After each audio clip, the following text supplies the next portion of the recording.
December 2019. అలాగే railway court కూడా 2023లో కూడా సాక్ష్యాధారాలు ఇవ్వని చెప్పేసి కోర్టు చేయడం జరిగింది. సో ఇప్పుడు ఆల్ ఆఫ్ ఏషియాను 2 జూన్ 2025న మా ప్రభుత్వం ఒక జీవో ఇచ్చారు. GO number 852. ఏంటా జీవో ఏంటంటే, గతంలో రైల్వే డిపార్ట్మెంట్ నమోదు చేసినటువంటి కేసు, ఆ కేసు సంబంధించినటువంటి జడ్జిమెంట్, 7th మెట్రోపాలిటన్ కోర్టు ఇచ్చినటువంటి తీర్పు మీద అప్పీల్కి వెళ్లే విధంగా అటు ప్రభుత్వ పీపీకి అనుమతిస్తూ హైకోర్టుకి అప్పీల్ చేసుకునే విధంగా ఒక జీవో ఇచ్చారు.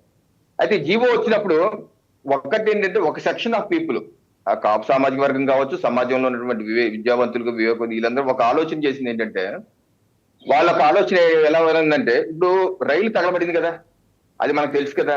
అది తగలబడితే ఎవరో ఒకరు తగలబెట్టారు కదా, మనుషులేగా తగలబెట్టింది.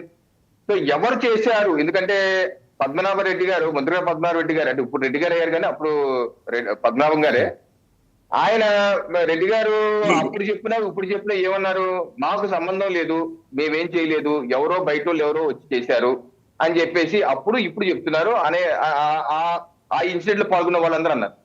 అసలు అది తగలబెట్టింది ఎవరు అనేది ఎప్పటికన్నా బయటకు రావాలి కదా. ఎందుకంటే ఎవరో చేసేసి అది కాపు సామాజిక వర్గం మీద రుద్దేసి ఒక మచ్చ పడిపోయే విధంగా చేశారు. పోనీ దీనివల్ల వైసీపీ లాభపడిందా అంటే, ఇప్పుడు చంద్రబాబు నాయుడు ప్రభుత్వంలో కేసులు పెట్టారు, విచారణ ఆయన తేల్చవలసింది ఆయన తేల్చలేదు. 3 ఏళ్ళు పైన సమయం ఉంది వాళ్ళ దగ్గర, తేల్చలేదు. వైసీపీ ప్రభుత్వం వచ్చాక ఏం చేశారు? కేసులను ఎత్తేశారు. ఎత్తేయడం వల్ల వైసీపీ పార్టీకి ఏమైనా లబ్ధి చేకూరిందా 2024 ఎన్నికల్లో? ఇప్పుడు కాపులు దీన్ని ఎత్తేయటం వల్ల హర్షించి అందరూ ఆనందపడిపోతే, అదే వాళ్ళు ఏమన్నా గుద్దే వైసీపీ పార్టీ గుద్దేసి గెలిపించారా? 2024 గెలిపించలే కదా.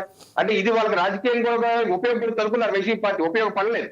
సో కొంతమంది ఏమనుకున్నారంటే, పోనీ జరిగింది ఏంటి, ఇది ఈ కాపు సామాజిక వర్గం మీద పెడుతున్న ముద్ర ఏదైతే వేశారో, రైలు దాంట్లో పెట్టేది హింసావాదు. ఎందుకంటే నేను కొన్ని డిబేట్లు పాల్గొంటే కొంతమంది అనేవాళ్ళు, కాపు సామాజిక వర్గం హింసావాదులు, మీరు రైలు దాంట్లో పెట్టేసి అనేవాళ్ళు.